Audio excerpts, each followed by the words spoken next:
एक वर्षापूर्वीच वारले. बेनेडिक्ट अँडरसन नावाचे एक अभ्यासक होते आणि ते एकाच पुस्तकासाठी जगामध्ये प्रसिद्ध होते. आणि ते पुस्तक असं आहे की जे या प्रश्नावरचं क्लासिक मानलं गेलं, महत्वाचं असं एक मानलं गेलेलं आहे. त्या पुस्तकाचं नाव आहे इमॅजिन कम्युनिटीज, कल्पित समूह असं आपल्याला म्हणता येईल त्याला मराठीमध्ये. आणि ते पुस्तक आहे राष्ट्रवादावरती. हे शीर्षक थोडस सूचक आहे. त्यांना जे सांगायचं आहे ते या शीर्षकामध्ये पण आलेलं आहे. ते असं म्हणतात की राष्ट्र जे आहे ते कल्पित समूह आहे.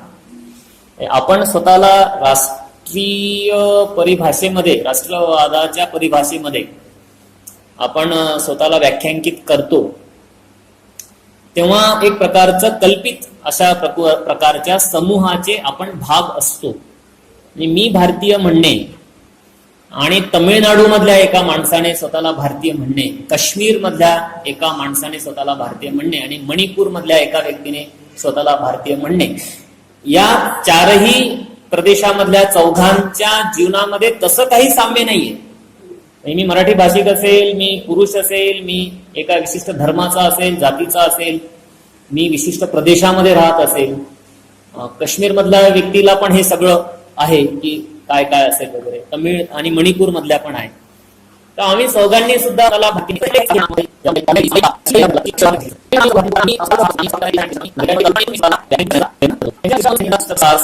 पण अर्थात पुस्तकामध्ये भरपूर तपशीलवार या सगळ्या राष्ट्रवादाची चर्चा आहे.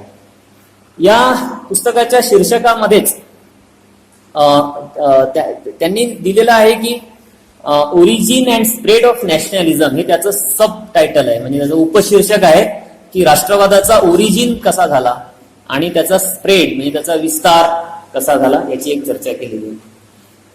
तुम्ही जो मुद्दा उपस्थित केला की काय ब्रिटिशांच्या या सगळ्या वसाहतीकरणाच्या किंवा युरोपच्या प्रभावा व्यतिरिक्त काही शक्यता होत्या का की जगामध्ये आधुनिकता येईल, औद्योगिक क्रांती होईल किंवा दुसरं काहीतरी होईल ज्याला आपण जुन्या व्यवस्थेपेक्षा वेगळं म्हणून. कदाचित या आधुनिक भांडवलशाही पण नसती ती आणि औद्योगिक क्रांती पण नसती, दुसरंच काही असतं, असं काही शक्यता होत्या का? तर ह्या शक्यता आपण नेहमीच डिसमिस म्हणजे त्याला नकारण्याचं काही कारण नाही. बेनेडिक्ट अँडरसनांनी एक उदाहरण घेऊन त्याची चर्चा केली की मुद्रण जे आहे, प्रिंटिंग प्रेस जी आहे, या प्रिंटिंग प्रेसचा शोध हा चीनमध्ये लागलेला होता. चीनमध्ये काही प्रकारचं प्रिंटिंग सुरू झालेलं होतं. पण चीनला याचा लाभ घेता आला का? एक 15व्या-16व्या शतकामध्ये चीनमध्ये प्रिंटिंग प्रेसचा जन्म होतो. पण त्या प्रिंटिंग प्रेसचा जो व्यापक अशा स्वरूपाचा जो इम्पॅक्ट जो साधायचा होता, तशा प्रकारचा ऍडव्हान्टेज हा चीनी समाजाला घेता आला का? तर त्यांना तो तसा घेता आला नाही. ही चीनमध्ये इन्व्हेंट झालेली गोष्ट इंग्लंडमध्ये नेण्यात आली आणि बेनेडिक्ट अँडरसन असं म्हणतात की नंतरचं जे सगळं युरोपचा जो विकास आहे त्याच्यावरती मोठा प्रभाव हा मुद्रणाचा होता, म्हणजे प्रिंटिंगचा होता, प्रेसचा होता. आणि मग प्रिंटिंगच्या माध्यमातून कशा प्रकारचा भाषिक व्यवहार आकाराला येतो, राष्ट्र कसा आकाराला येतं, राष्ट्रवाद कसा आकाराला येतो आणि त्याच्यामध्ये संपूर्ण विचार प्रणाली जी तुम्ही काल चर्चा केली असेल की विशिष्ट अशा प्रकारच्या विचार प्रणाली आणि त्या विचार प्रणालीच्या माध्यमातून समाजामध्ये अस्तित्वात असलेल्या संस्थांच्या प्रति अधिमान्यता कशी निर्माण केली जाते ह्याची चर्चा बेनेडिक्ट अँडरसन यांनी केली. सोशल सिस्टम्स ज्या समाजामध्ये असतात, सामाजिक संस्था व्यवस्था ज्या समाजामध्ये अस्तित्वात असतात, त्यांना अधिमान्यता पाहिजे असते. अधिमान्यतेशिवाय सामाजिक संस्था अस्तित्वात येऊ शकत नाहीत आणि टिकू शकत नाहीत. पितृसत्ता जर समाजामध्ये अस्तित्वात असेल आणि दीर्घकाळ जर ती अस्तित्वात असेल तर अधिमान्यतेशिवाय ती अस्तित्वात येत नाही. मी आता वर्ध्यामध्ये सकाळीच ते पुना गाडगीळ अँड सन्सची जाहिरात पाहिली की माझे मंगळसूत्र माझा स्वाभिमान. तर मंगळसूत्र स्त्रियांच्या गळ्यामध्ये का आहे? कारण मंगळसूत्राच्या च्या प्रती मोठी अधिमान्यता समाजामध्ये आहे. आणि ही अधिमान्यता मंगळसूत्राला कुणी दिलेली आहे? तर ती स्त्रियांनीच दिलेली आहे. पुरुषांनी ती दिलेली आहे असं नाही आहे, ब्राह्मणांनी ती वरून दिलेली आहे असं नाही. त्यांनी स्त्रियांनी मंगळसूत्र स्वीकारावं, मनापासून स्वीकारावं, यासाठीची एक तयारी, वैचारिक अशा प्रकारची एक मानस, असं एक पोषक असं वातावरण समाजामध्ये तयार केलेलं आहे, ज्यामध्ये स्त्रिया मंगळसूत्र स्वीकारतात आणि मंगळसूत्राविषयीच्या ज्या धारणा आहेत, सौभाग्य वगैरे, ह्या सगळ्या धारणांसह त्या समाजामध्ये जगत असतात. म्हणजे पितृसत्ता ही अस्तित्वात राहण्यासाठी किंवा तिचं सातत्यपूर्ण अस्तित्व ठेवण्यासाठी एक विशिष्ट अशा प्रकारची अधिमान्यता ही समाजामध्ये आवश्यक असते.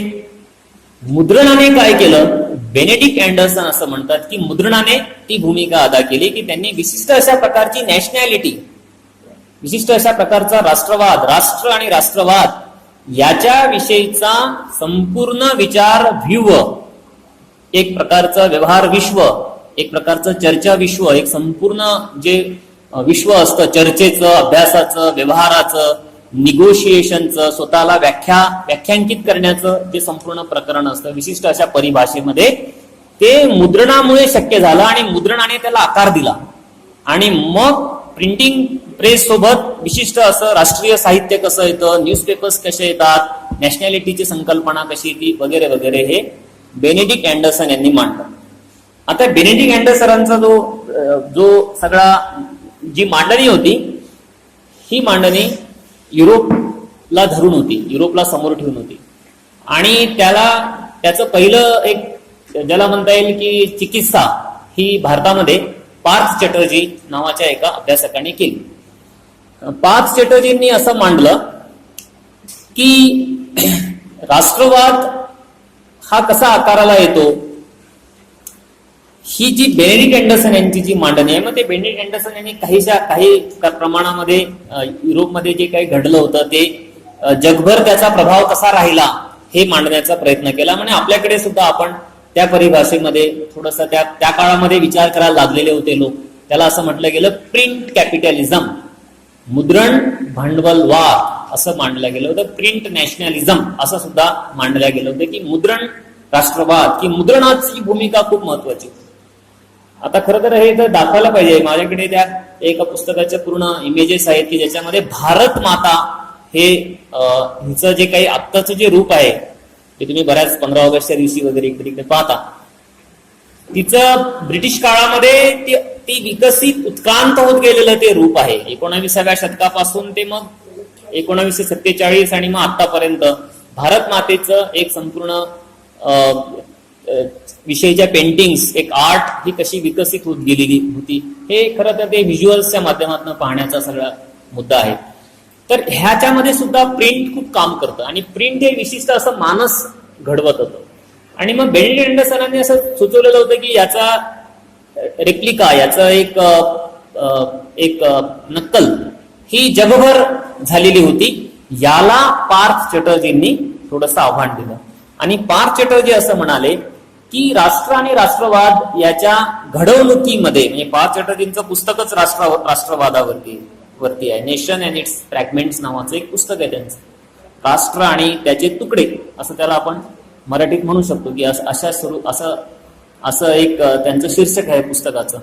तर या पुस्तकामध्ये त्यांनी एक याला आव्हान दिलं, बेनेडिक्ट अँडरसन यांना आव्हान दिलं आणि त्यांनी असं मांडलं की राष्ट्र जे आहे ते केवळ एक डेरिव्हेटिव्ह डिस्कोर्स, म्हणजे कुणीतरी ते लादलेलं आहे, भांडवलशाहीच्या केवळ प्रभावातून ते तयार झालेलं आहे किंवा प्रिंटच्या प्रभावातून ते केवळ तयार झालेलं आहे, अशा प्रकारची घटना नाहीये. भारतामध्ये तशा प्रकारची ती घटना नाहीये की ती केवळ वसाहतीच्या प्रभावातून किंवा केवळ भांडवलशाहीच्या प्रभावातून किंवा केवळ प्रिंटच्या प्रभावातून ती आकाराला आलेली नाहीये. मग प्रश्न असा बनतो की भारतासारख्या देशामध्ये राष्ट्रवाद हा कसा आकाराला आला, त्याची सुरुवात कशी झाली, त्याचा विकास कसा झाला आणि त्याच्या निर्मितीमध्ये कोणकोणते घटक हे प्रभावी होते, कोणकोणते घटक हे त्याला आकार देणारे होते, त्याला आशय देणारे होते, की राष्ट्रवादाला जो आशय मिळाला 19व्या शतकामध्ये तिच्या म्हणजे विकासाच्या सुरुवातीच्या टप्प्यामध्ये जो काही आशय राष्ट्रवादाला मिळाला तो कुठून मिळाला, त्याच्या एजन्सीज कोणत्या होत्या, त्याची साधनं काय होती, हा प्रश्न हा महत्वाचा प्रश्न आहे असं पार्थ चटर्जी यांनी मांडलं. आणि मग त्यांनी असं मांडलं की 2 फॅक्टर्स त्याच्यामध्ये महत्वाचे होते. एक जे होता तो बाह्यतम घटक होता, एक बाहेरचा घटक होता की जो ब्रिटिश आणि तो सगळा बनतो तो घटक होता, त्याला त्यांनी पूर्णपणे नाकारू ते शकत नाही. दुसरा जो घटक आहे तो अंतर्गत घटक आहे, म्हणजे तो आपला देशी म्हणवला जाणारा असा एक घटक आहे, भारतीय म्हणवला जाणारा असा एक घटक आहे की जो भारताच्या राष्ट्रवादाच्या घडवणुकीमध्ये भागीदारी करतो आहे. भागीदारी करतो आहे म्हणजे तो आपला सहभाग त्याच्यामध्ये देतो आहे, त्याला अर्थ देताना तो त्याची भूमिका अदा करतो आहे, त्याला आशय देताना तो त्याची भूमिका अदा करतो आहे, किंवा त्याचं स्वरूप वगैरे ठरवताना हा भारतीय म्हणवला जाणारा जो वर्ग आहे हा वर्ग त्याच्यामध्ये भागीदारी करतो आहे. म्हणजे असं नाही आहे की एक मॉडेल राष्ट्रवादाचं इंग्लंडमध्ये विकसित झालेलं आहे, जर्मनीमध्ये विकसित झालेलं आहे, फ्रान्स अमेरिकेमध्ये विकसित झालेलं आहे आणि त्याचं रोपण त्याची रुजवणूक ही भारतामध्ये करण्यात आलेली आहे असं घडलं नाही. मग भारतामध्ये काय घडलंय की भारतीय अभिजनांनी त्याच्यामध्ये भागीदारी केलेली आहे. आणि हे जे अभिजन आहेत या अभिजनांना ग्रामशीच्या परिभाषेमध्ये असं म्हणता येईल की एक जैविक बुद्धिजीवी होते. जैविक बुद्धिजीवी म्हणजे असा एक बुद्धिजीवींचा वर्ग, असा एक समाजामध्ये नेतृत्व करणाऱ्या एका गट की जो समाजामधल्या पारंपरिक म्हणवल्या जाणाऱ्या रीतीभाती, जीवन पद्धती, उत्पादन वगैरे जे असतो, विचार, धर्म, संस्कृती वगैरे जे असतो त्याची पाठराखण करतो, त्याचा एक प्रकारे त्याच्या उत्पादनामध्ये महत्वाची भूमिका अदा करतो, किंवा त्याच्या भोवती जी अधिमान्यता आहे ती अधिमान्यता टिकवून ठेवण्यामध्ये तो महत्वाची भूमिका अदा करतो. म्हणजे अशा जाहिरातीमध्ये माझे मंगळसूत्र माझे सौभाग्य अशा जाहिराती ह्या भारतामध्ये येणं आणि तो दुकानदार पुन्हा गाडगीळ असणं, ह्या गोष्टी केवळ अपघाताने घडत नाहीये, हे केवळ असं एक कोइन्सिडन्स आहे असं घडत नाही. त्याच्यामध्ये विशिष्ट अशा प्रकारचं तुम्हाला त्याचा पुन्हा त्याची जी लिनिएज आहे ती तुम्हाला तपासावी लागेल की याचं मूळ कुठे आहे. आणि ते मूळ तपासताना असं दिसतं की एक विशिष्ट अशा प्रकारचा जात, धर्म आणि पितृसत्ता ह्यांच्यामधले संबंध आहेत जे राष्ट्रवादावरती प्रभाव गाजवतात, किंवा राष्ट्र म्हणून आपल्याला स्वतःला व्याख्यांकित करताना ह्याचे सगळा संदर्भ आपल्याला लक्षात घ्यावा लागतो. तर हे ग्रामशीच्या भाषेमध्ये जैविक बुद्धिजीवी होते, म्हणजे समाजामधला पारंपरिक असा एक अभिजन वर्ग होता, बुद्धिजीवी वर्ग होता, ज्याच्याकडे ज्ञान होतं, किंवा त्याने दावा केलेला होता की माझ्याकडे ज्ञान आहे, किंवा मी याचं धुरीणत्व म्हणजे याचं नेतृत्व करण्यासाठी मी पात्र आहे, मीच सक्षम आहे, असा म्हणून जो वर्ग होता त्या वर्गाने भारतामध्ये राष्ट्र ही जी संकल्पना आकाराला येत होती या संकल्पनेच्या रचनेमध्ये एक महत्वाची भागीदारी केली, त्यांनी एक महत्वाची भूमिका अदा केली. आता भारतामध्ये जेव्हा हे सगळं घडत होतं तेव्हा काय होत होतं की भारतीय जे समाज होता त्या समाजाला ब्रिटिशांमधल्या वेगवेगळ्या प्रवाहांनी तुच्छ लेखलेलं होतं. हे ब्रिटिश एकसंध होते का, हा एक थोडासा आपण नीट विचार केला पाहिजे की ब्रिटिश जे काही आपल्यावरती राज्य ब्रिटिशांनी केलं, इंग्लंडमध्ये जे काही लोक असतील 4-5 कोटी जे काही तेव्हा लोकसंख्या असेल, 3-4 कोटी असेल, ती जी काही लोकसंख्या असेल इंग्लंडमध्ये, तर त्यातले जे बुद्धिजीवी असतील, विचारवंत असतील, हे काही सगळेच्या सगळे एकाच पठडीतले एकाच विचारांचे नव्हते. यांच्यामध्ये बरेच अंतर्विरोध होते आणि त्याचाही प्रभाव हा भारतावरती पडत होता. म्हणजे ब्रिटिश मिशनरी होते, ब्रिटिश साम्राज्यवादी होते, ब्रिटिश उपयुक्ततावादी होते, अनेक प्रकारचे प्रवाह हे ब्रिटिश अभ्यासकांमध्ये, बुद्धिजीवींमध्ये, विचारवंतांमध्ये काम करत होते. पण यांनी साधारणपणे भारताची जी मांडणी केलेली होती ती एक नकारात्मक पद्धतीची मांडणी होती. नकारात्मक म्हणजे की आपण त्याला नकारात्मक म्हणू शकतो, त्यांना राष्ट्रवाद्यांनी नकारात्मक म्हटलेलं होतं. त्यांनी भारताविषयी जी मांडणी केली होती ती अशी होती की भारत हा बुरसटलेला आहे, भारत हा मागास आहे, भारत हा स्त्रियांना जाळणार आहे. म्हणजे जर मुद्दा सतीचा असेल की जो त्याच्यामध्ये महत्वाचा होता 19व्या शतकाच्या सुरुवातीला, की भारत काय आहे, तर भारत हा स्त्रियांना तुच्छ लेखणारा देश आहे. मुस्लिमांनी पण केलं, हिंदूंनी पण केलं, ब्राह्मणांनी पण केलं, अशा स्वरूपाची मांडणी. हे वेगवेगळे मतप्रवाह असणाऱ्या समूहांमध्ये सुद्धा एक काहीस असं एक वाक्यता होती की भारताची जी प्रतिमा होती ती प्रतिमा रेखाटताना त्यांनी भारताला रानटी आणि एक प्रकारचं मागास, अनसिव्हिलाइज्ड, असंस्कृत असं मानलेलं होतं. आणि मग आता भारताच्या पुढे प्रश्न होता की भारतीय जे अभिजन होते ते भारतीय अभिजन भारताच्या या प्रकारच्या मांडणीला कसा प्रतिसाद देतात. कारण असं होतं की ते भागीदार होते सत्तेमधले, ब्रिटिशांचे ते भागीदार होते. मी तुम्हाला टाटाचं उदाहरण दिलं, म्हणजे टाटाच नव्हते, सगळे ब्राह्मण, सगळे जमीनदार, जवळपास सगळे हे ब्रिटिश सत्तेमध्ये कुठल्या ना कुठल्या प्रकारची भागीदारी ते करत होते. एक केम्ब्रिज स्कूल आहे भारतीय इतिहास लेखनामधली, त्या स्कूलचे एक मोठे इतिहासकार होते C.A. बेली नावाचे. ते पण वारले 2 वर्षांपूर्वी. पण C.A. बेलींनी एक पुस्तक लिहिले, त्याचं शीर्षक आहे एम्पायर अँड इन्फॉर्मेशन नावाचं. आणि या पुस्तकामध्ये त्यांनी 18वा शतक समोर ठेवून लिहिलंय की ब्रिटिशांनी भारतामध्ये कसं माहितीगारांचं, इन्फॉर्मर्स ज्याला म्हणतात, त्यांचं जाळं विणलं होतं. आणि हे सगळे इन्फॉर्मर्स हे उच्च जातीय होते. त्यामुळे वरच्या जाती ज्या होत्या त्या ब्रिटिश पूर्ण वसाहतवाद्यांच्या त्या भागीदार जाती होत्या.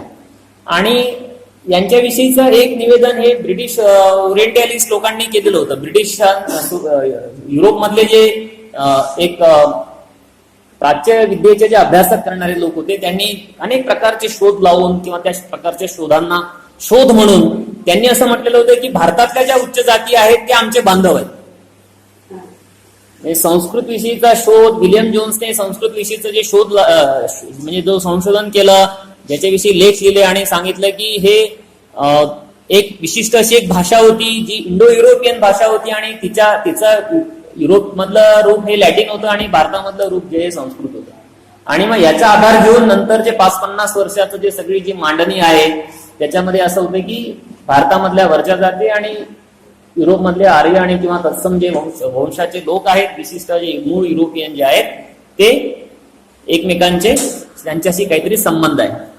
त्याला लॉस्ट ब्रिथ्रेन असं त्यांनी म्हटलं की आम्ही हरवलेले भाऊ आहोत जे आम्ही पुन्हा भेटतो आहोत. अशा प्रकारचा पण एक भाव हा त्याच्यामध्ये दिसतो. दोन्ही प्रकारचा भाव होता की एका बाजूला आपण जुने हरवलेले आहोत, पुन्हा भेटतो आहोत, अशी एक धारणा ब्रिटिश आणि भारतातल्या ब्राह्मणांमध्ये तयार झालेली होती. दुसऱ्या बाजूला ब्रिटिशांनी सत्तेसाठी मात्र यांना हिन लेखलं की तुम्ही मात्र चांगले नाही आहात, तुम्ही कसे आहात बघा, मागास आहात वगैरे वगैरे. तर मग भारतातल्या बुद्धिजीवींना, अभिजनांना ह्या समीक्षेला सामोरं जावं लागलं की आता आपण काय प्रकारचा याला प्रतिक्रिया द्यायची. ब्रिटिशांच्या लेखनामध्ये पण एक पुरुषी संपूर्ण धाटणी होती की त्यांनी भारतीय पुरुषांना पुरुषार्थ नाही अशा स्वरूपाचं देखील एक डिवचणारं अशा प्रकारचं इतिहास लेखन त्यांनी केलेलं होतं की भारतामध्ये जे राजे होते ते निपुत्रिक मरत असत, मग ते दत्तक घेतले जात असत आणि मग हे दत्तक विधान बाद ठरवलं ब्रिटिशांनी आणि ते राज्य, छोटी छोटी राज्य ही साम्राज्याचा भाग बनवली. तर पुरुषार्थाचा अभाव दोन्ही अर्थाने, म्हणजे फिजिकली सुद्धा पुरुषार्थाचा अभाव आहे की तुम्ही निपुत्रिक निसंतान मरता. दुसरा असा आहे की तुमच्यामध्ये ती कर्तबगारी नाही आहे जी आमच्यामध्ये जी कर्तबगारी आहे. हे भारतातल्या पुरुषांच्या पुरुषार्थाला दिलेलं त्यांनी आव्हान होतं. त्याला सुद्धा भारतीय जे अभिजन होते त्या अभिजनांना याही त्यांना जे आरोप जो त्यांच्यावरती करण्यात आलेला होता, त्यांच्यावरती टीका करण्यात आलेली होती, ह्या टीकेला त्यांना सामोरं जावं लागणार होतं आणि ते गेलेत. ते सामोरं होताना मग त्यांनी काय केलं, तुम्ही जर बंकिमचंद्र चट्टोपाध्याय, रानडे यांचं जर लेखन वाचलं, विवेकानंद नंतरच्या काळामधले, यांच्या लेखनामध्ये काय येतं, यांच्या लेखनामध्ये येतं की प्राचीन अशा प्रकारच्या संस्कृतीचं महान असं दर्शन करून देण्याचा यांनी प्रयत्न केलेला आहे. आज जे वंदे मातरमची चर्चा जी आहे त्याच्या सुद्धा एक आध्यात्मिक एक कादंबरी आहे आनंद मठ नावाची, की त्या आनंद मठ आता बघा की कादंबरी ही गोष्ट आधुनिक आहे, ती सेक्युलर आहे, तिचा उदय आणि तिचं प्रयोजनच समकालीन समाजामधलं क्लिष्टता जी आहे ती क्लिष्टता सांगणे हे आहे. म्हणजे ब्रिटिश कादंबऱ्या, मी इंग्रजी साहित्याचा असल्यामुळे ब्रिटिश कादंबऱ्यांशी माझा परिचय, तर असं दिसत नाही की 19व्या शतकातले कादंबरीकार हे गूढ गम्य प्राचीन अशा संस्कृतीचं वर्णन करण्यासाठी कादंबरी हे फॉर्म वापरतात, असं नाही आहे. तुम्ही भांडवलशाहीचं चित्रण बटबटीत जे काही तिचं जे रूप होतं घाणेरडं, काय म्हणता येईल त्याला, की अतिशय उंगळ असं जे रूप होतं इंग्लंड मधल्या कामगार वस्त्यांचं वगैरे, जसं आपण गॉर्कीच्या कादंबरीमध्ये वाचतो आई, त्याच्या आधी गॉर्कीच्या आधी ते चार्ल्स डिकेन्स हा एक कादंबरीकार होता, त्याने त्याच्या अनेक कादंबऱ्या लिहिल्या, त्याच्यामध्ये लंडन आणि त्या परिसरामधलं जे कामगारांचं जीवन आहे ते चित्तारलेलं आहे. आपल्याकडे असं घडलं नाही. आपल्याकडे धर्म आणि याचा प्रभाव भारतीय जैविक बुद्धिजीवी मी त्याला म्हणत त्यांच्यावर एवढा होता की त्यांनी नेहमी प्राचीन अशा समाजाच्या गौरवाची भूमिका घेतली. आणि आनंद मठ मध्ये सुद्धा ते आले की संन्यासांचं बंड घेऊन एक कादंबरी उभी राहते आणि मग संन्यासी आणि मग सगळं राजकारणाचं आध्यात्मिकीकरण करण्याकडे सगळा तो कल हा कादंबऱ्यांचा सुद्धा होता. कादंबऱ्यांमध्ये ते सुद्धा ते सगळं ते येत होतं. तर ही जी प्रतिक्रिया गेली इकडून, मी रानडेंचं नाव घेतलं, विवेकानंदांचं नाव घेतलंय, बंकिमचंद्र चट्टोपाध्याय, असे खूप खूप मोठी यादी बनवता येईल की यांनी काय केलं की प्राचीन जो भारत आहे त्या प्राचीन भारताच्या प्रती एक महानपण चिटकवलं की तो महान होता. आणि त्यांनी दिमतीला कोण घेतले तर युरोपमधलेच लेखक घेतले की ज्यांनी प्रबोधनाच्या काळामध्ये प्राचीन अशा ग्रीक वगैरे संस्कृतीच्या पुनर्निर्माणाची भूमिका घेतली होती. तुम्ही जर 15व्या शतकाचा 16व्या शतकाचा युरोपचा जर इतिहास वाचला तर हे दिसतंय की एक पुनर्जनन आहे, एक रिफॉर्मेशन आहे आणि एक रिव्हायवल आहे, म्हणजे पुनर्निर्मिती आहे की प्राचीन काळाच्या समाजाची, कलेची, वाङ्मयाची वगैरे पुनर्निर्मिती, पुन्हा एकदा आपल्याला ते निर्माण करता यायला पाहिजे अशी एक आस आहे. आणि मग त्याचा दाखला घेऊन भारतातले हे सगळे लोक वारंवार असं सांगतात की आम्ही आज चांगले नसू पण आम्ही प्राचीन काळामध्ये मात्र आदर्श होतो. आणि हा जो प्रभाव आहे हा प्रभाव हा भारतामध्ये जी काही आधुनिक भारत म्हणूनची आपली जी एक जो विचार भारत म्हणूनचा जो विकसित होता, राष्ट्र म्हणूनचा जो विकसित होता, त्याच्यावरती हा प्रभाव राहिलेला आहे. मग प्राचीन आणण्यामध्ये काय झालं की गीतेचं काय म्हणता येईल त्याला की रिव्हायवल झालं, त्याचं एक पुनरुज्जीवन झालं. आणि मग ही विस्मृतीत गेलेलं जे एक टेक्स्ट आहे, जे काही आम लोकांच्या जगण्याचा आणि कॉन्शियसनेसचा भाग नव्हतं, ते एक ग्रंथ म्हणून भारतीय समाजाचा किंवा हिंदू धर्माचा एक धर्मग्रंथ म्हणून तो पुढे आला. आता हे एक युरोपच्या प्रभावामध्ये घडत होते की जसं धर्माला धर्मग्रंथ पाहिजे तसा भारतीय हिंदू धर्माला पण धर्मग्रंथ पाहिजे. आणि मग तो धर्मग्रंथ कोणता तर मग भगवद्गीता हे 19व्या शतकामध्ये विकसित झालेलं रूप आहे भगवद्गीतेचं हे की हे हिंदू धर्माचं टेक्स्ट आहे. तसं 18व्या शतकामध्ये नाही, तसं 17व्या शतकामध्ये नाही. तुम्हाला एव्हिडन्स दिसत नाही की भगवद्गीता हा हिंदू धर्माचा अधिकृत अशा प्रकारचा ग्रंथ आहे. अशा प्रकारची चर्चा ही 17व्या 16व्या 15व्या 18व्या शतकामध्ये दिसत नाही, पण ती 19व्या शतकामध्ये येते आणि 20व्या शतकामध्ये ती स्थिर होते. याचं कारण की ज्या पद्धतीने भारतीय अभिजन हे ब्रिटिश टीकेला प्रतिसाद देत होते त्याच्यामध्ये प्राचीन म्हणवल्या जाणाऱ्या समाजाचा गौरव, त्याच्यामध्ये आदर्श समाज व्यवस्था शोधणे किंवा ती आहे तसा दावा करणे हे 19व्या शतकामध्ये अनेक अभ्यासकांनी केलं, इतिहासकारांनी केलं. आणि त्याचा प्रभाव हा राष्ट्रवादाच्या चर्चेवरती खूप मोठा होता. तो कसा होता याचं एक उदाहरण आपण घेऊ की भारतामध्ये स्त्री प्रश्नाची चर्चा खूप मोठं रूप धारण तिने जे केलं ते सती प्रश्नावरून केलं 19व्या शतकाच्या सुरुवातीला.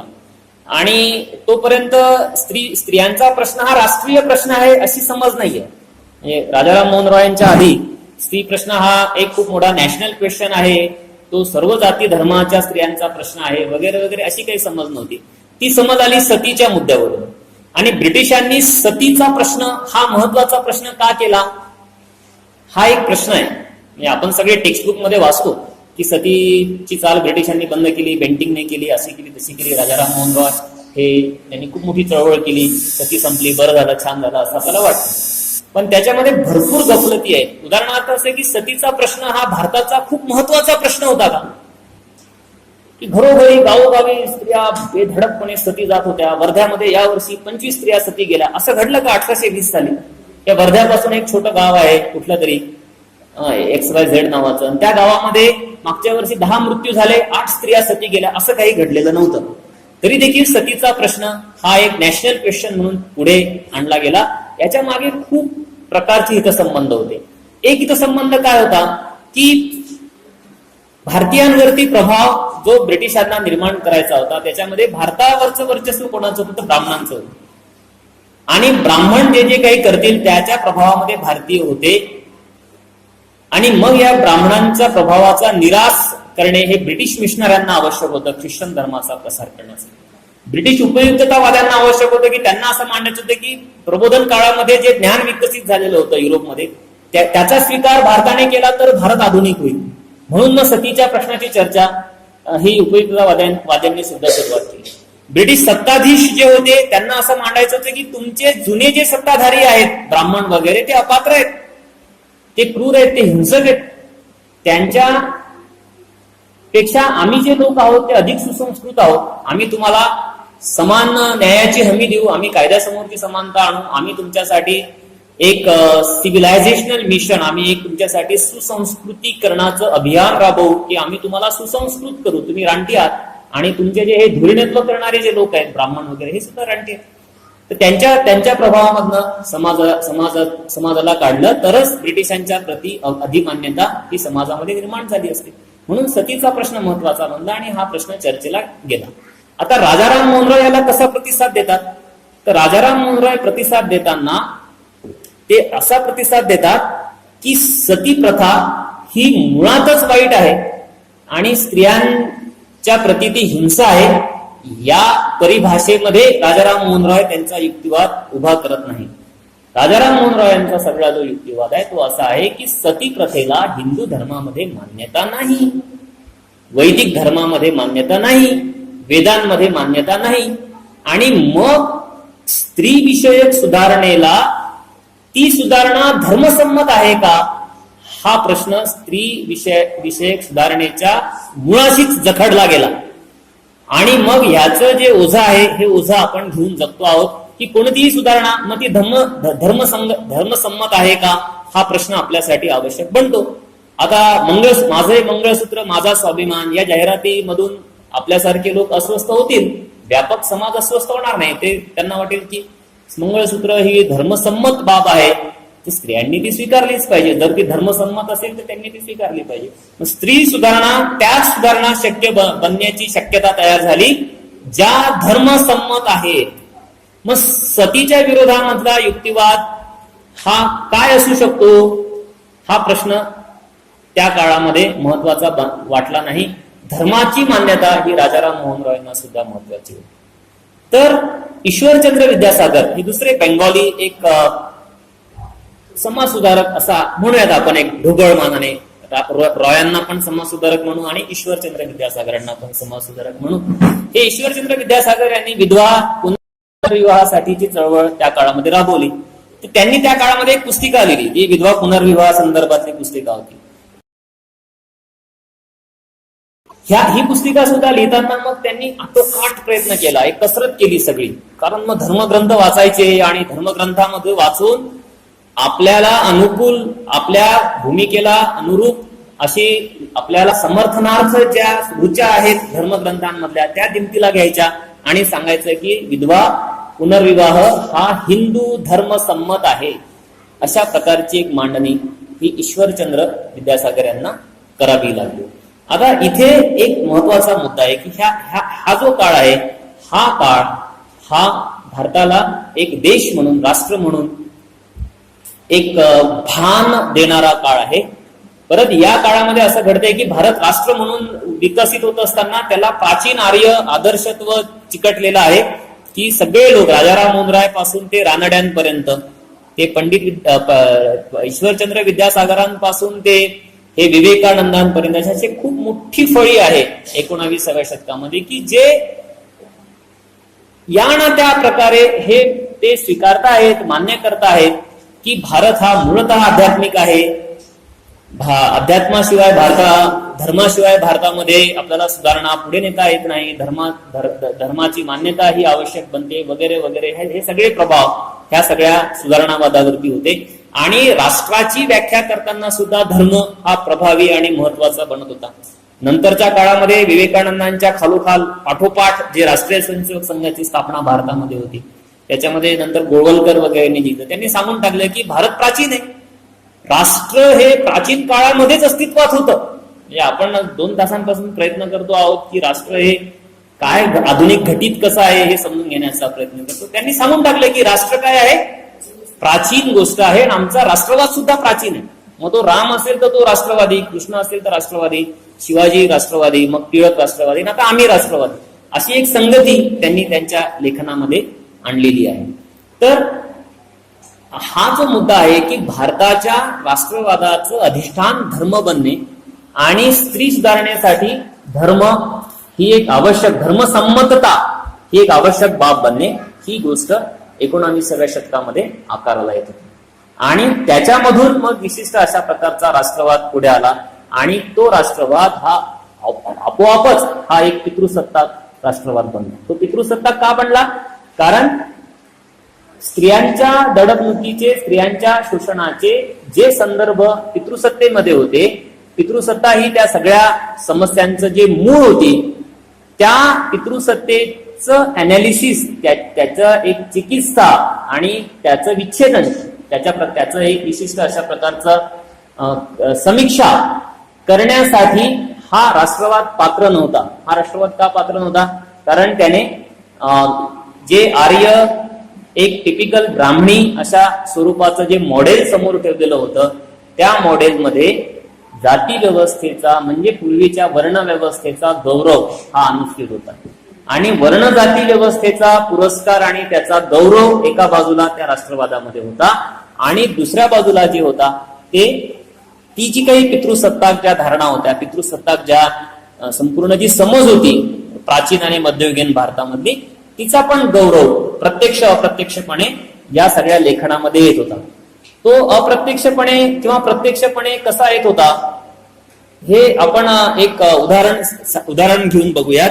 की पंडिता रमाबाई ह्या एक सुधारणावादी लेखिका म्हणून आपल्याला माहिती आहे. त्यांच्यावरती ब्राह्मणांनी खूप टीका केली, भयंकर, 2 कारणांसाठी केली.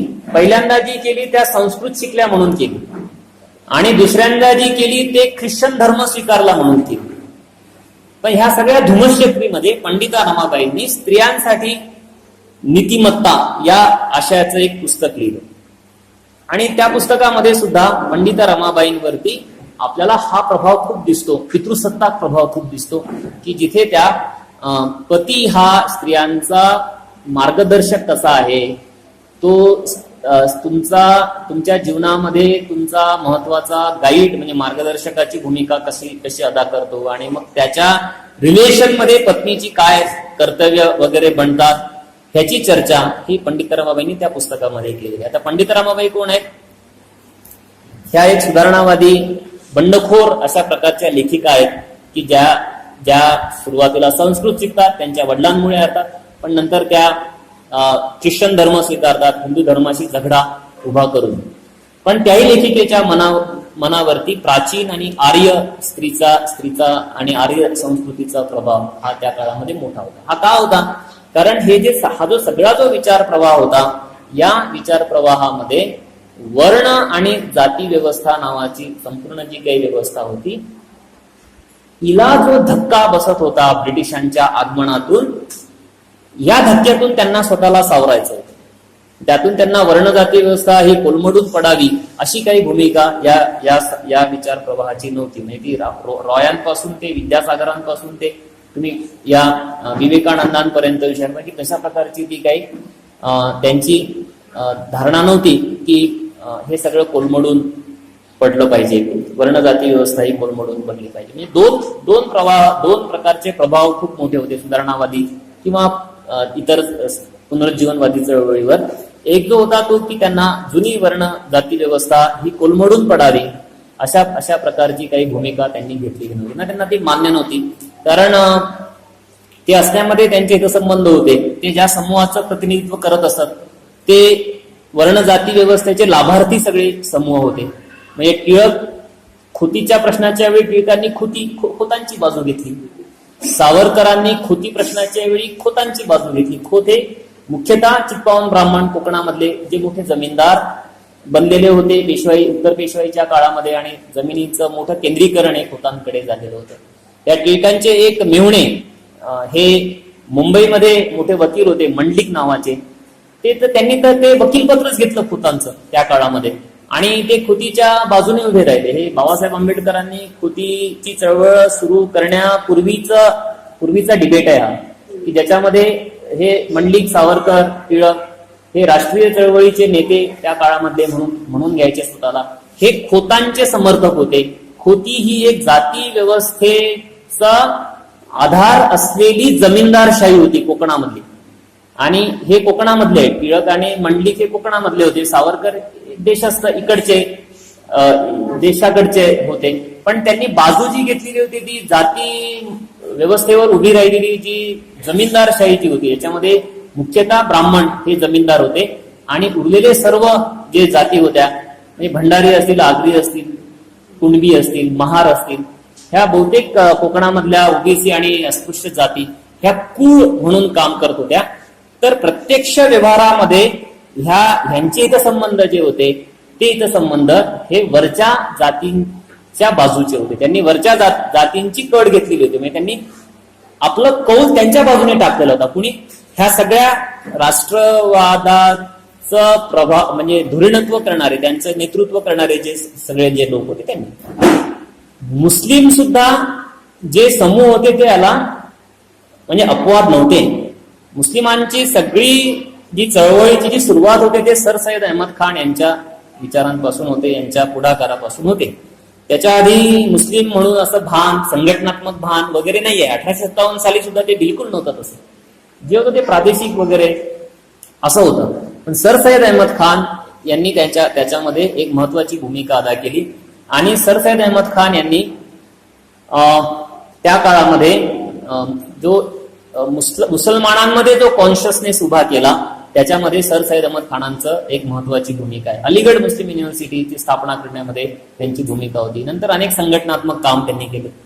त्यांचं अनेक लेखन सुद्धा उपलब्ध आहे. पण जेव्हा मुसलमानांना शिक्षण देण्याचा मुद्दा पुढे आला तेव्हा सर सय्यद अहमद खान असं म्हणाले की जे नीच जातीय मुसलमान जे आहेत, खालच्या जातीचे जे मुस्लिम आहेत, त्यांना शिक्षण देण्याच्या आम्ही बाजूचे नाही आहोत. सर सय्यद अहमद खान आणि टिळक हे जर तुम्ही समकालीन म्हणून जर यांना पाहिलं आणि ते जर त्यांच्या धार्मिक समूहाचे नेते म्हणून जरी पाहिलं, की टिळकांकडे तुम्ही हिंदू राष्ट्रवादाचा नेता म्हणून पाहिलं आणि सर सय्यद अहमद खानांकडे जर इस्लामिक नॅशनलिझमचे ओरिजिनेटर, उद्गाते म्हणून जर पाहिलं, तरी सुद्धा या राष्ट्रवादाच्या आवरणाखाली अंतर्गत मात्र ते विशिष्ट अशा उच्च जात वर्गीय समूहाच्या हितसंबंधांची राखण करणारे होते असं आपल्याला दिसतं. ते तुम्हाला टिळकांच्या बाबतीत तर खूपच उदाहरणं तुम्हाला दिसतील की ते पाहता येतं, सांगता येते की ते तसे कसे होते. आणि सर सय्यद अहमद खानांच्या बाबतीत सुद्धा आपल्याला दिसेल की ते स्पष्टपणे म्हणाले की आम्ही काही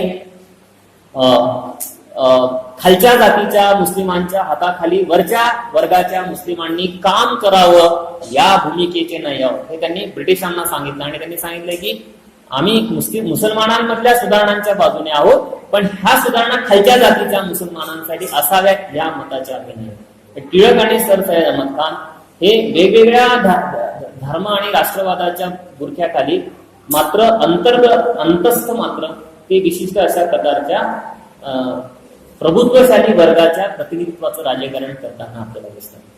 हे आपण यासाठी समजून घेतलं पाहिजे की जेव्हा हे लोक वर्ण जाती व्यवस्थेच्या ची पाठराखण करतात तेव्हा ते अपरिहार्यपणे पितृसत्तेची पण पाठराखण करावीच त्यांना लागते. याच्यामध्ये एक संधपणा असतो. आज तुम्हाला असं दिसणार नाही की एक व्यक्ती ही जाती व्यवस्थेच्या विरोधात आहे पण ती पितृसत्तेच्या बाजूने आहे, असं घडत नाही. तुम्ही जर जाती व्यवस्थेच्या विरोधात असेल तुम्हाला पितृसत्तेच्याही विरोधात उभं राहावं लागेल, कारण त्यांच्यामध्ये एक विशिष्ट अशा प्रकारचा आंतरसंबंध आहे. आता हा आंतरसंबंध काय आहे हे समजून घेणे हे पुन्हा स्वतंत्र 2 दिवसांच्या शिबिराचा विषय असू शकतो. तो स्वतंत्रच पूर्ण विषय आहे की जात आणि पितृसत्ता. जसं आपण आता पितृसत्ता आणि राष्ट्रवाद हे समजून घेतो, तसं जात आणि पितृसत्ता यांच्यामध्ये काय आंतरसंबंध आहे त्या प्रश्नाचा स्पर्श सुद्धा मी आता करणार नाही, मी तो सगळा सोडून देतो. पण एक समजण्यासाठी आपण क्विकली असं बघूयात की जे लोक वर्णजाती व्यवस्थेचे समर्थक भारतामध्ये आहेत आधुनिक काळामध्ये, ते अपरिहार्यपणे पितृसत्तेचे समर्थक बनतातच. ते घोषणेच्या पातळीवरती तसे ते समर्थक असणार नाहीत, पण त्यांच्या जाणीवेमध्ये, त्यांच्या नेणिवेमध्ये पितृसत्तेचं समर्थन हे तुम्हाला दिसेलच. माझं मंगळसूत्र माझा स्वाभिमान याच्यामधनं ते तुम्हाला स्पष्टपणे दिसतं की पितृसत्तेचं समर्थन किती जाणतेपणाने आणि किती बेधडकपणे, बेशरमपणाने तुम्ही म्हणू शकता की ते केलं जातं, हे या जाहिरातीमधनं दिसतं. पण अदरवाईज सुद्धा तुम्हाला असं पाहता येतं की वर्णजाती व्यवस्थेचं समर्थन आणि पितृसत्तेचं समर्थन ह्या एकाच नाण्याच्या 2 बाजू बनतात. आणि म्हणून टिळक आणि हे जे लोक आहेत यांनी ही भूमिका घेतली. आता ह्या काळामध्ये काय झालं की स्त्री प्रश्न हा राष्ट्रीय प्रश्न बनायला सुरुवात झालेली होती. तो राष्ट्रीय प्रश्न जवळपास बनलेला होता, तो ब्रिटिशांनी बनवलेला होता. आणि मग याला प्रतिक्रिया म्हणून ज्या स्त्रीत्वाची जडणघडण होत होती ते स्त्रीत्व हे पुरुषी अशा चौकटीमधलं स्त्रीत्व होतं, याची एक काळजी घेतली. आणि मग सर्व जे लेखन आहे, म्हणजे तुम्ही महाराष्ट्रामध्ये सुरुवात करू शकता दादाभाई नवरोजी यांच्यापासून, त्याच्या आधी फार जाता येत नाही. बाळशास्त्री जांभेकर तुम्हाला माहिती आहे, बाळशास्त्री जांभेकरांपासून पण सुरुवात करता येईल आपल्याला की बाळशास्त्री जांभेकरांचे विद्यार्थी दादाभाई नवरोजी आहे, ज्यांची 50-60-70 वर्षांची कारकीर्द आहे मुंबईमधली. तर बाळशास्त्री जांभेकरांपासून आपण सुरुवात केली की ज्यांनी ते दर्पण वगैरे सुरू केलं. तर बाळशास्त्री जांभेकरांचाही सगळा जो युक्तिवाद आहे, हा युक्तिवाद हा विशिष्ट असा एक ब्राह्मणी पितृसत्ताक युक्तिवाद आहे. म्हणजे स्त्री शिक्षणाची बाजू तर बाळशास्त्री जांभेकरांनी घेतली, पण कशी घेतली की त्या काळामध्ये ब्रिटिशांच्या सोबत ह्या जो शिकलेला वर्ग जो होता बाळशास्त्र्यांसारखा, ह्यांच्या देखील बायका ह्या क्लब मध्ये जात असत, डान्स साठी जात असत किंवा सोबत बसत तरी असत सार्वजनिक कार्यक्रमांमध्ये. आणि तेव्हा यांच्या बायका कशा होत्या, खूप कुशीत होत्या. त्यांचं म्हणजे 90% शरीर तर झाकलेलं असायचं, एक तर कपड्यांनी किंवा दागिन्यांनी. तर त्या कशा तरी दिसायच्या, एखाद्या अस्वलासारख्या त्या दिसत असतील, असं काही पुरुषी झालं सगळं पूर्ण. पण ते बाळशास्त्री जांभेकरांना तसंच वाटलं की ह्या स्त्रिया कशा आहेत आपल्या, कशा दिसतात. आणि ती युरोपमधली स्त्री ती आधुनिक अशा पेहरावामध्ये आणि ती आत्मविश्वासाने वावरत असेल. मग बाळशास्त्री जांभेकरांनी स्त्री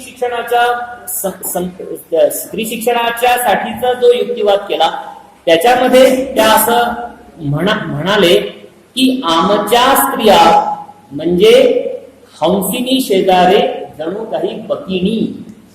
म्हणजे ब्रिटिश स्त्री ही हंसिनी सारखी आहे आणि आमची स्त्री ही बगळ्यासारखी तिच्या शेजारी उभी आहे.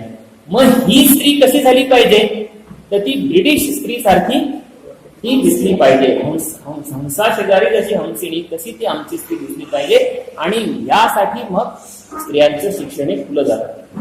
आता याच्यामध्ये खूप गोष्टी लपलेल्या आहेत. म्हणजे याच्यामध्ये काही स्त्रियांची उन्नती व्हावी, त्यांच्यामध्ये आत्मविश्वास यावा, त्यांच्यामध्ये स्वाभिमान यावा, त्यांच्यामध्ये स्वची जाणीव यावी, यासाठी शिक्षण द्यावं अशी धारणा नाही आहे. तर धारणा अशी आहे की ब्रिटिश स्त्रिया कशा वागतात ना, आम्ही तर तुमचे भागीदार आहोत ना, आम्ही हरवलेले भाऊ आहोत.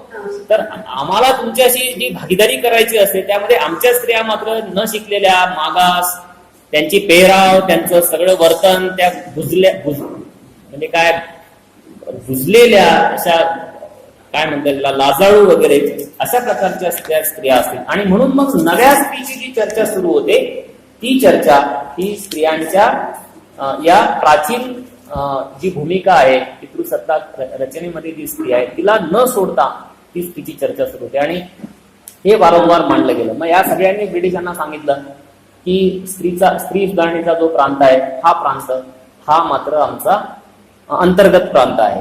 म्हणजे पार्थ चॅटर्जींनी त्याचं वर्णन केलं की दोन प्रकारचे विश्व आकाराला येत होते.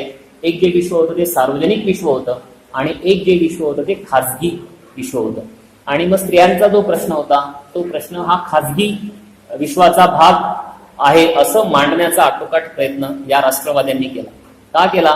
कारण स्त्रियांच्या पूर्णपणे त्यांच्या व्यक्तिमत्वाचा विकास जर झाला असता, त्यांना स्वची जाणीव झाली असती, त्यांना पितृसत्ता आणि जात आणि धर्म आणि राष्ट्र आणि यातला जर खोलपणा कळाला असता, तर याच्यामधनं पूर्ण जी सोशल ऑर्डर आहे ही सोशल ऑर्डर चा विध्वंस झाला असता. त्या सामाजिक सगळ्या रचनेचा स्त्रियांनी विध्वंस केला असता. म्हणून त्याला बाधा न पोहोचवता त्यांना राष्ट्रवाद आणि राष्ट्राची संकल्पना आणायची होती. म्हणून त्यांनी स्त्रियांचा जो प्रश्न आहे तो प्रश्न खाजगी प्रश्न म्हणून मागे ढकलला आणि त्याचा खूप मोठा प्रभाव हा समाजावरती राहिला. पार्थ चॅटर्जींनी असं लिहिलं की ज्या ज्या प्रमाणामध्ये राष्ट्रवादाचा विकास झाला त्या प्रमाणामध्ये स्त्री प्रश्न मागे ढकलला गेला. म्हणजे 19व्या शतक हे स्त्री प्रश्नाच्या चर्चेचं शतक आहे. पण नंतर जसा ब्रिटिश विरोधी चळवळी पुढे जातात, ज्या ज्या प्रमाणात त्या पुढे जातात त्या प्रमाणामध्ये स्त्रियांचा जो प्रश्न आहे हा प्रश्न हा मागे ढकलला गेला आणि तो फोरफ्रंटला राहिला नाही. मग फोरफ्रंटला काय आलं? धर्म आला, राष्ट्र आला, देश आला, आणखी काही मुद्दे पुढे आले. ब्रिटिश साम्राज्यशाही विरोधातला लढा आला आणि अंतर्गत जो सगळा मुद्दा होता, स्त्री सुधारणेचा जो मुद्दा होता तो मात्र मुद्दा हा मागे गेला. मग स्त्रियांना जर पुढे आणायचं असेल तर कशासाठी आणायचं? तर मग राष्ट्रवादासाठी आणायचं. मग गांधी म्हणणार की स्त्री पुढे आली पाहिजे कारण मग ती राष्ट्राच्या निर्मितीचा मोठा आधार आहे, राष्ट्रवादाचा मोठा आधार आहे, राष्ट्राचं एक मोठं साधन ही स्त्री आहे. जसं परंपरेमध्ये सांगण्यात आलं होतं की संस्कृतीची वाहक स्त्री आहे. मग ती संस्कृतीची वाहक स्त्री ही आता राष्ट्रवादाची वाहक बनली आणि मग जी संपूर्ण स्त्रीची जी चर्चा सुरू झाली नॅशनलिस्ट सगळ्या चळवळीमध्ये, ती मग राष्ट्र आणि राष्ट्रवाद याला धरून ती चर्चा सुरू झाली. याच वर्धा शहरामध्ये एक राष्ट्रसेविका समितीची स्थापना झालेली आहे. तुम्हाला बऱ्याच जणांना माहिती नसेल की राष्ट्रसेविका समिती काय आहे, म्हणून मी तुम्हाला त्याच्याविषयी सांगतो आणि मी माझं हे थांबवेल. तर मी सांगितलं की मी फक्त जुन्या काळाविषयी बोलणार आहे. आधुनिक काळात त्याच्या आधारे तुम्ही समजून घेऊ शकता की आज काय आहे. राष्ट्रसेविका समिती ही एक संघटना आहे भारतामधली, जिचा दावा आहे की ती सगळ्यात मोठी महिलांची संघटना आहे. तिच्या प्रमुख चाटी नावाच्या बाई होत्या ज्या परवा वारल्या. तुम्हाला माहिती आहे नागपूरचं कोण आहे? वर्ध्याचं सर आहेत उषाताई चाटी. त्या परवा वारल्या. तेव्हा एक छोटीशी बातमी होती, कोणी नोंद संघ बातम्या देत नाही, फारसा ते करत नाही, त्यामुळे तुम्हाला ते कळालं नाही की उषाताई चाटी कोण होत्या आणि त्या कधी वारल्या. तर राष्ट्रसेविका समिती ही त्यांचा दावा आहे की भारतातली ती सगळ्यात मोठी स्त्री संघटना आहे. भारतातली सगळ्यात मोठी स्त्री संघटना कोणती असू शकते? तर सीपीएम पक्ष आहे, त्यांची AIDWA नावाची संघटना आहे, ती असू शकते का? तर नाही. काँग्रेसची महिला काही आघाडी आहे ती पण नाही. मुस्लिमांची एखादी महिला संघटना असेल ती पण नाही. सगळ्यात मोठी महिलांची संघटना आहे राष्ट्रीय स्वयंसेवक संघाची स्त्री आघाडी, तिचं नाव आहे राष्ट्रसेविका समिती आणि तिची स्थापना वर्ध्यामध्ये झाली. आता ती वर्ध्याला झाली याच्यामध्ये सुद्धा एक महत्वाचं कारण आहे की नेहमी दुय्यमत्व त्या संघटनेला बहाल केलेलं आहे संघाने. संघ शाखेवर स्त्रियांना प्रवेश नाहीये. संघाची स्थापना जर नागपूरला होते तर राष्ट्रसेविका समितीची स्थापना वर्ध्यासारख्या छोट्या गावामध्ये केल्याचं घडवून आणली गेली. पुन्हा वर्ध्याच्या भोवती गांधी आणि हे सगळं जुळलेलं आहे, तर मग त्याला समांतर की आम्ही सुद्धा नॅशनलिस्ट संपूर्ण डिस्कोर्सला पॅरलल आम्ही आहोत की तुम्ही गांधी काय म्हणतात, स्त्री विकास झाला पाहिजे, स्त्रिया शिकल्या पाहिजे म्हणतात. खरं गांधींच्या भूमिकेत पण खूप गफलती आहेत. राष्ट्र आणि स्त्रियांना घेऊन तो स्वतंत्र मांडणीचा विषय होईल की गांधी, राष्ट्रवाद आणि स्त्रिया यांचं काय करायचं, हा एक मोठा विषय चर्चेचा असू शकतो.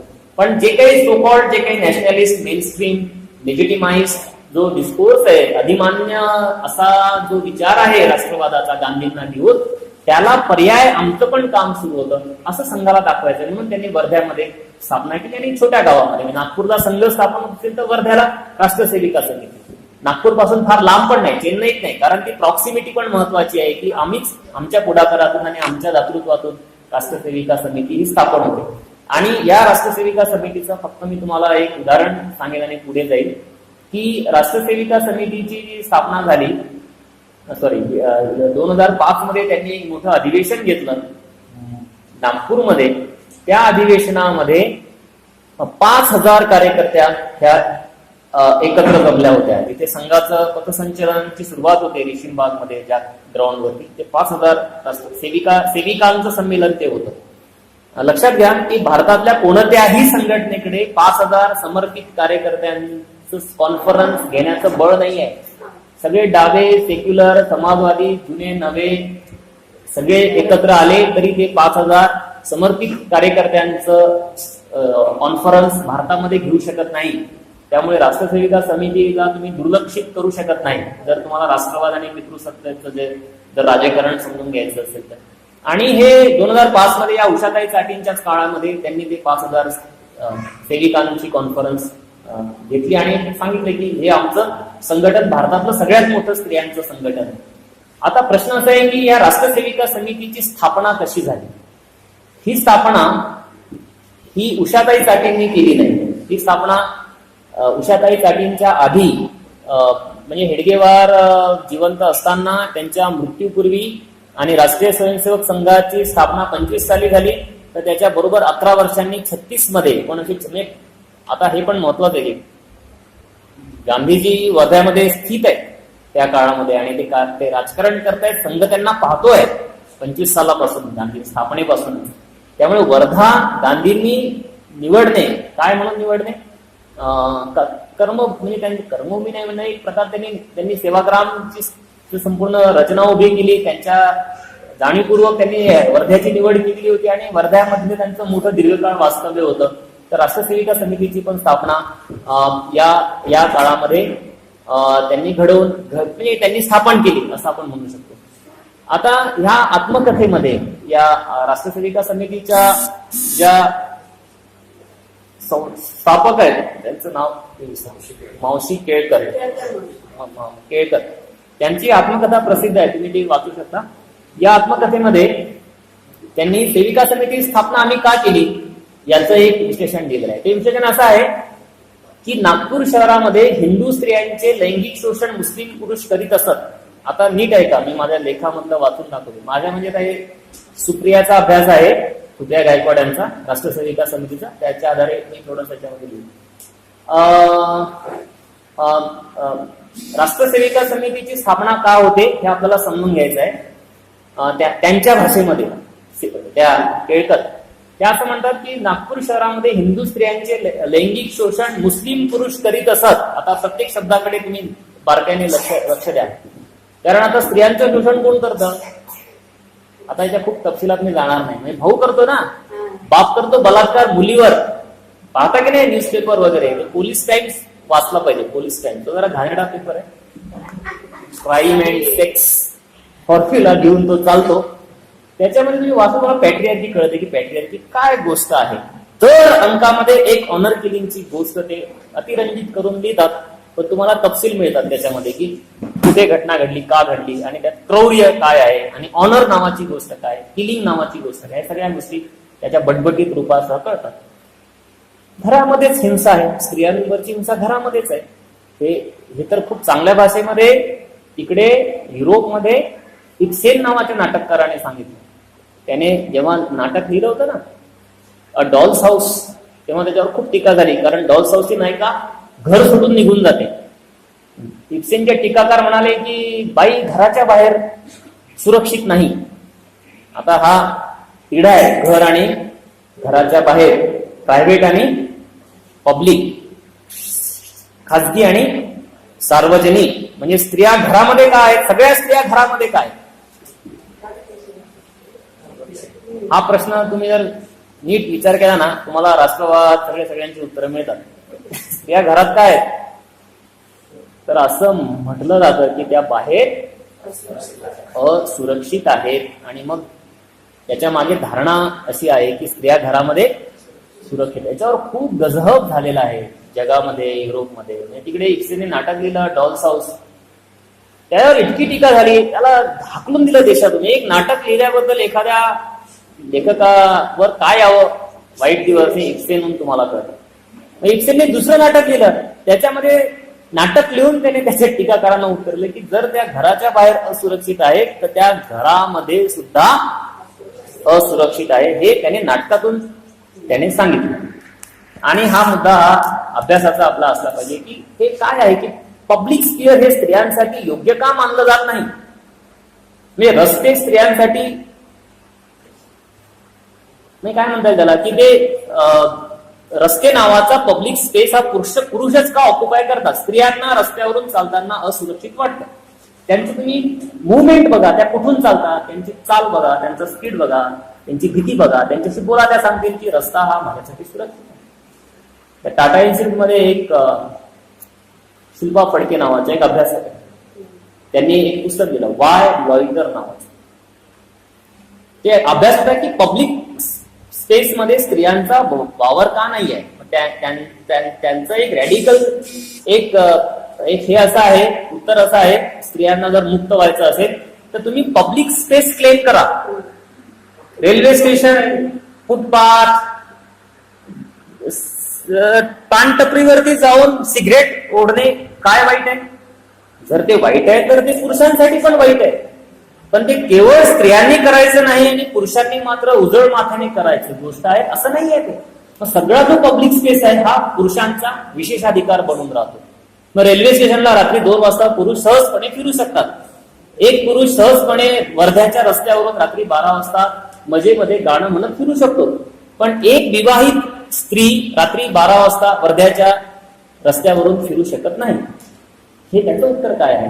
तर रॅडिकल फेमिनिझमने ह्या सगळ्यांची चर्चा ही पब्लिक स्पेस आणि मग तो पूर्ण पॅट्रियार्कल कसा आहे, रस्त्यांपासून शेतांपासून ते सगळ्या गोष्टी ह्या पूर्ण कशा पितृसत्तेने. स्पेस ही न्यूट्रल गोष्ट नाही म्हणत पॅट्रियार्कल सोसायटी.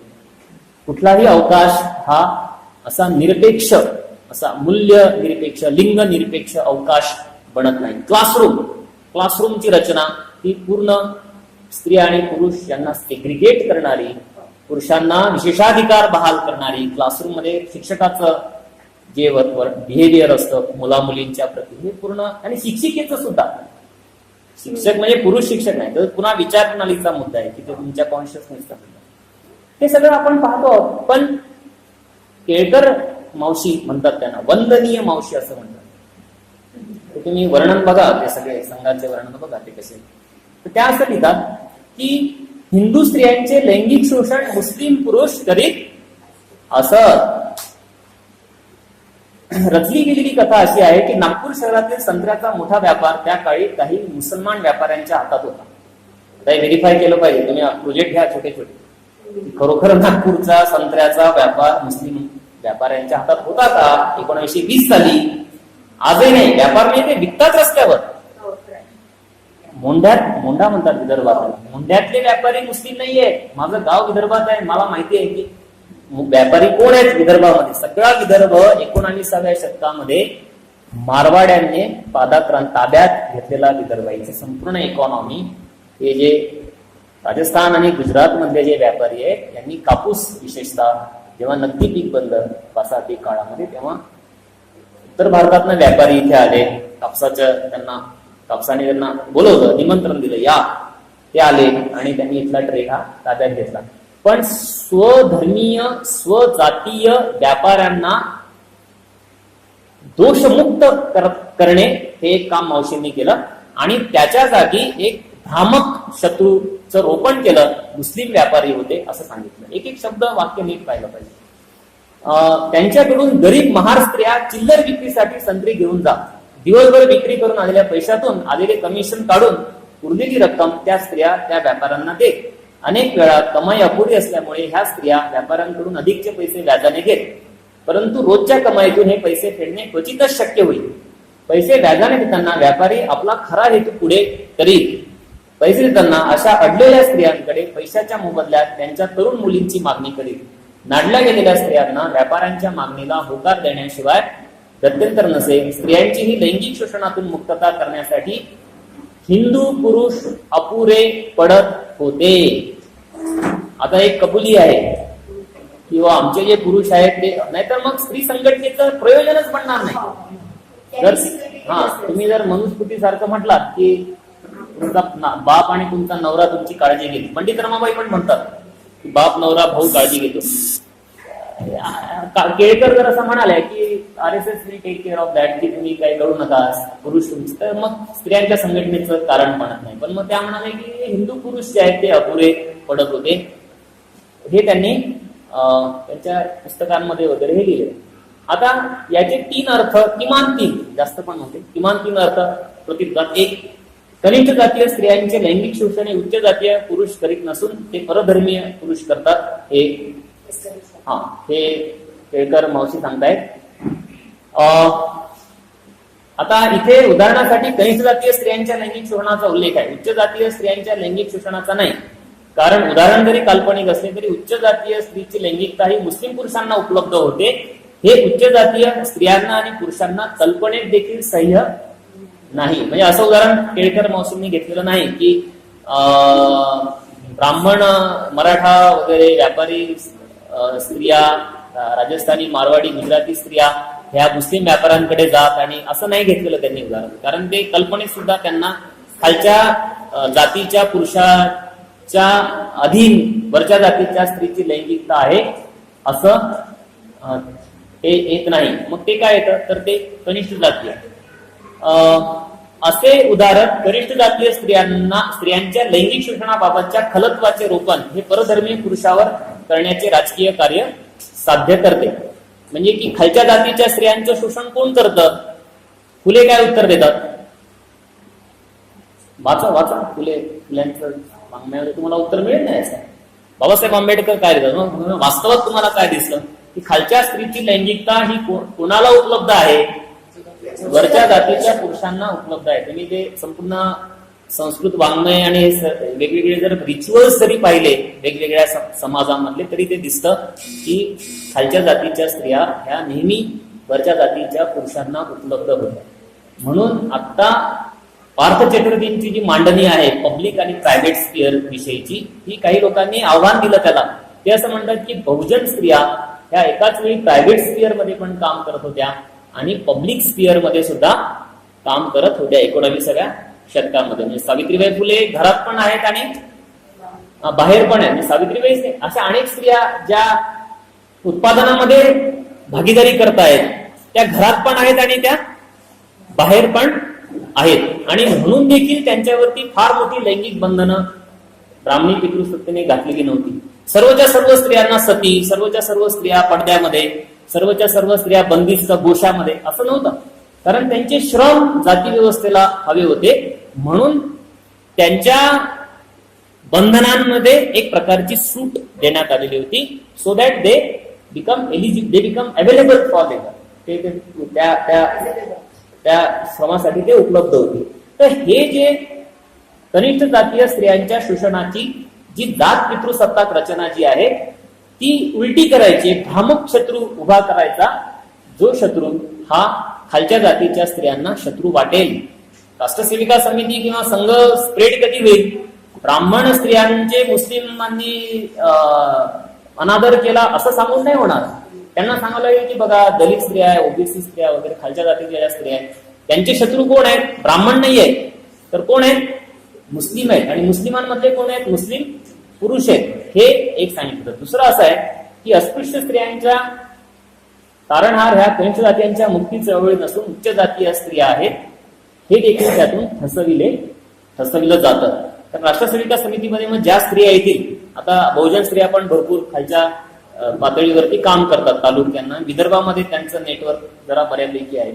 तर मग त्यांना काय वाटेल की आपलं तारणहार म्हणजे आपलं कोण आहे, आपली मुक्ती कोण करणार किंवा आपल्याला कोण प्रोटेक्ट करणार आहे? तर उच्च जातीय स्त्रिया ह्या आपल्याला प्रोटेक्ट करतील, त्या आपलं संरक्षण करतील. आता याच्यामध्ये एक प्रकारचं पेट्रोनायझिंग पूर्ण असं एक ऍटिट्यूड दिसतो. दाता याच्यात अशा संबंधांच्या चौकटीमध्ये कनिष्ठ जातीय स्त्रिया आणि वरच्या जातीच्या स्त्रिया ह्या बसवल्या जातात, फिट बसवल्या जातात. आम्ही लहान असताना आकाशवाणी केंद्रावरती दुपारी एक कार्यक्रम लागायचा. त्याच्यामध्ये असं असायचं की मध्यमवर्गीय स्त्री कनिष्ठ वर्गीय कामगार घरातल्या कामगार बाईला प्रबोधन करायचे. अगं बाई, पाठवलं की नाही मुलीला शाळेत तू? मग ती म्हणायची की तिच्या भाषेत बोलायची की नाही पाठवलं, काय करावं, आम्ही कशाला शिकावं. मग ती बाई म्हणायची की नाही तू शिकाव वगैरे. तर याच्यामध्ये एक दाता याच्यात एक संबंधांमध्ये येतं की वरच्या वर्गाची स्त्री ही खालच्या वर्गाच्या स्त्रीचं प्रबोधन करणार आहे किंवा तिच्या मुक्तीची साधन, तिचं प्रबोधन तिच्या मुक्तीचं साधन बनणार आहे वगैरे वगैरे. अशा एका विशिष्ट परिभाषेमध्ये ते येतं. ते ह्या केळकर मावशी ते सांगतायत की कनिष्ठ जातीय स्त्रिया ह्या याच्यामध्ये बनतात. आणि तिसरा एक मुद्दा त्याच्यामधनं पुढे येतो तो असा आहे की कनिष्ठ जातीय स्त्रियांच्या मुक्तीचा प्रश्न हा राजकीय, सामाजिक, आर्थिक नाही आहे, तर तो धार्मिक आहे. त्यांना कशापासून मुक्त व्हायचं आहे? तर हा जो परधर्मीय पुरुष जो आहे त्याच्या जाचापासून त्यांना मुक्त व्हायचं आहे. त्यामुळे त्यांना जर मुक्त व्हायचं असेल तर त्या मुक्तीचा जो फॉर्म आहे तो फॉर्म हा धार्मिक संघटना आहे. आणि त्याचा आशय जो आहे तो आशय सुद्धा एकूणच जे धर्माचा जो आशय, धार्मिक संघटनेचा जो आशय, तो त्यांच्या मुक्तीचा आशय बनू शकतो, असं एक सूचित त्या याच्यातनं करतात.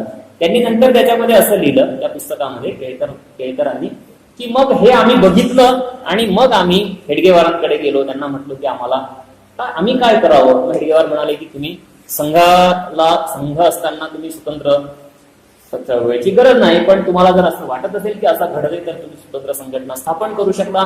मग हेडगेवारांच्या पूर्व परवानगीने वर्ध्यामध्ये राष्ट्रसेविका समितीची स्थापना केली.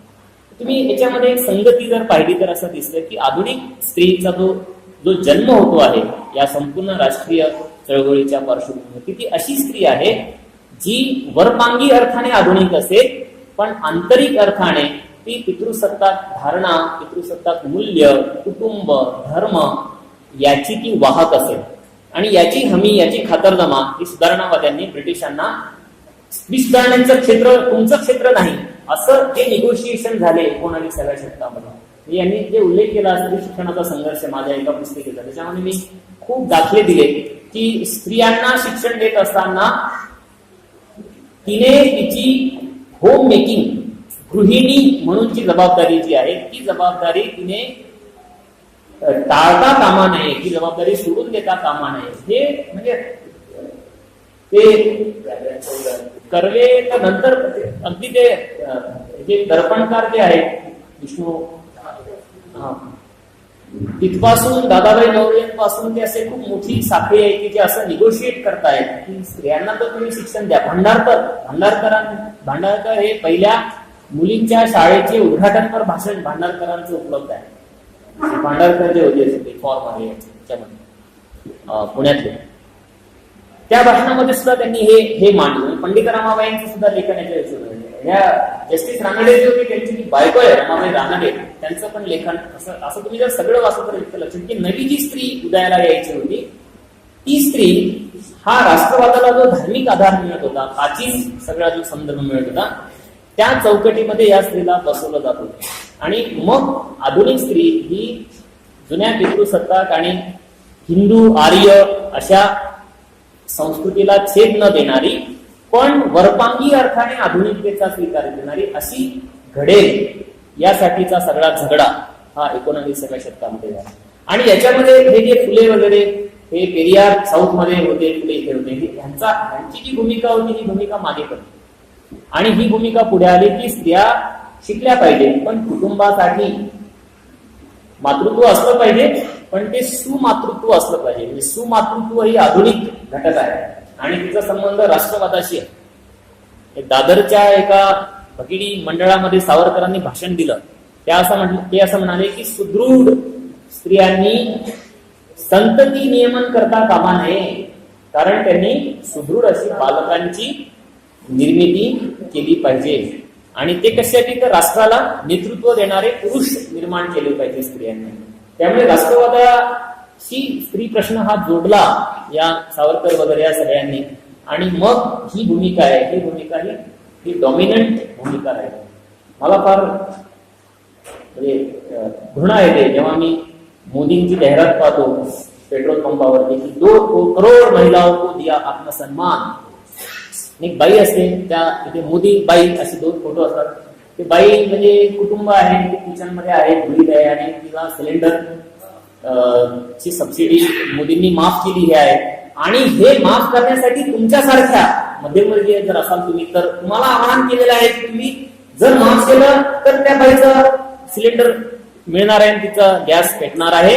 तर हे दाता याचक संबंधांमध्ये मध्यम वर्ग आणि खालच्या वर्गाला पाहण्याचा भूमिका, की खालच्या वर्गाला याचकाच्या रूपामध्ये ठेवलेलं आहे की तुम्हाला सिलेंडरची माफी हवी आहे ना, कोणती ती सबसिडी हवी आहे, म्हणजे तुम्हाला ते स्वस्त हवं आहे, तर तुमच्यासाठी हे 2 करोड लोक हे काय करणार आहेत, सबसिडी सोडून देणार आहे. तर हे जे याचकाच्या रूपामध्ये त्यांनी भारतातल्या गरिबांना उभं केलेलं आहे, भारतातल्या स्त्रियांना उभं केलेलं आहे.